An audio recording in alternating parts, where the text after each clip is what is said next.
এখন বাজে সকাল ৫টা ৪০ বন্ধুরা। তো আমি কিন্তু শুভর স্কুলের লেগে উঠছিলাম।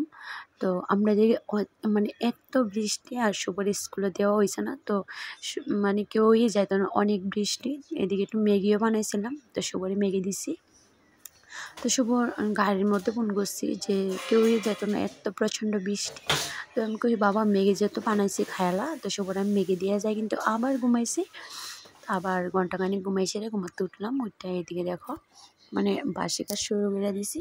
তো শুভ সকাল আমার প্রিয় বন্ধুরা, আমার ছোট্ট একটা ত্রিপুরা রাজ্য থেকে তোমরা অনেক অনেক স্বাগত আর অনেক অনেক ভালোবাসা। তো তো তোমরা যে যেখান থেকে আমার ভিডিওটা দেখো না কেন, আশা করি তোমরা অনেক অনেক ভালো আছো। তো আমরা অনেক ভালো আছি, ভালো নাই বন্ধুরা, ভালো না থাকার মতোই ভালো আছি। কারণ দেখো হাজারো কষ্টে দুঃখের মাঝখান দিয়ে একটু হাসি খুশি থাকার চেষ্টা করি। কারণ দেখো মানুষের তো টাকাই হয়তো দুনিয়ার সব, কারণ টাকা ছাড়া কোনো কিছু হয় না। তো জানি না ভগবানের যে কেন মানে কেড়ে আমরা অগ্নি পরীক্ষার মধ্যে ফালাইতেছে। কিছুদিন পরে পরে এত অগ্নি পরীক্ষা। আর মানে তোমরা লোক তো আগের ব্লগে শেয়ার করছি আমরা পুরো ঘটনা, তো সবটাই শেয়ার করলাম। আর এদিকে দেখো থাক, ভগবান যদি সত্যি থাকে সত্যর জয় একদিন ওই বই। তো হয়তো একটু কষ্টর মাঝখান দিয়ে দিনটা যাই দিব, হাজারো কষ্টের মাঝখান দিয়ে যাইতে দিব, কারণ একদিন কিন্তু সুখের দিন আইব। ওই যে কষ্ট যায় সুখে, এরকম আর কি, কষ্ট যাই সুখের দিন আইব, কারণ কষ্টের দিনটা তো পার করতে দিব। তো ভগবানের আশীর্বাদ করলে মানে আমরা কষ্টের দিনটাও ভালোভাবেই কাটাই যেতে পারবো। তো চলো শুভ সকাল। হ্যাঁ, ভিডিওর এন্ট্রো তো দিচ্ছি বন্ধুরা। তো এদিকে দেখো মানে কী কমর। তো এদিকে রাত্রেও কিছু বাসন আসছিল, রাত্রে না বলতে গতকালকের বাসন টাসন আসছিল, সব কিছু ধুলাম, ধুয়ে নিয়ে ঘরে রেখেছি। কোন সময় যেন বৃষ্টি আবার ঠিক ঠিকানা নাই। তো বৃষ্টি তো একাধারা হইতেই আছে, একদম কম দিনে বৃষ্টির। তো আমি মোটরটা চালাই, আর নদী কিন্তু একদম ভর্তি জল। দেখো পরে একটু পরে শেয়ার করছি আর কি নদীটা। তো নদী ভর্তি জল। তো এদিকে আমাকে মোটরটা চালাই, জলটা অনেকটাই বেশি, তো ওইদিকে মোটামুটি অনেকটাই বেশি জল আইতাছে। তারপরে হয়েছে গিয়া দেখো আমরা ট্যাঙ্কির জলটা মানে প্রথমত জলটা উঠলে এত সুন্দর এত ভালো, তারপরে এরকম হয়ে যাবে। আর এদিকে আমার শাশুড়ি মা শুভ তার একাদশী নিরামিষ খাইব।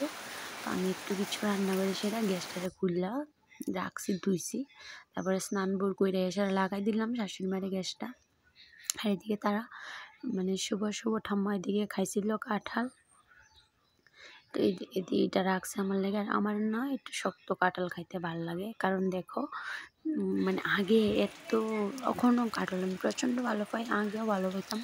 কাঁঠাল খাইতে যায় সেটা আমার হাতে কিন্তু আমার পুরো একটা আঙুল মানে কী কমু, শুধু একটু চামড়াটা লাগিয়ে আসছিল। অন্য একটা ভিডিওতে তোমরা শেয়ার করবো। আর এদিকে দেখো এত বৃষ্টি হয়েছে, আর এখনও মোটামুটি প্যান করে পড়তে আছে। নদীটা ভর্তি জল, নদী হয়তো ভর্তি এ কারণে জলটা, তবুও এতটুকু শুতে যাইতেছে, একদম ভকভকাইতেছে। গেট চাপ দিলে যতটুকু জল হয় এতটুকু জল হয়েছে ওখানে। তো বন্ধুরা ভিডিওটা দেখো, ভিডিওটা শুরু থেকে শেষ অবধি দেখার তোমাদের কাছে অনেক অনেক অনুরোধ রইল। তো তোমরা কাছে আশা করি আমার ভিডিওটা একটু হলেও ভালো লাগবো, যেহেতু গ্রাম্য পরিবেশের ভিডিও। তারপরে দেখো দুপুরবেলা প্রায় 11টার দিকে একটু ভিডিও করার পরে আর ভিডিও করছি না। 3টার দিকে শুভর বাবা বাড়িতে ছিল, আমার কাজের ওই দিকে যাইব বা এদিকে আনছে আনারস আর আনছে আম।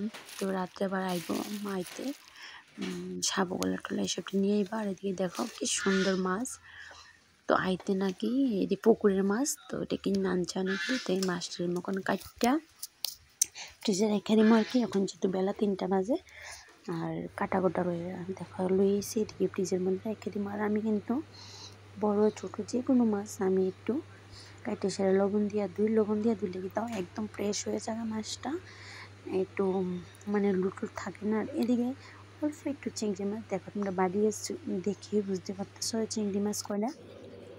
তো অল্প একটু চিংড়ি মাছ পাইয়ে আমি আলাদা করে রাখলাম, এটিকে বানাবো ভর্তা। এদিকে দেখো সহযোগিতা করতেছে।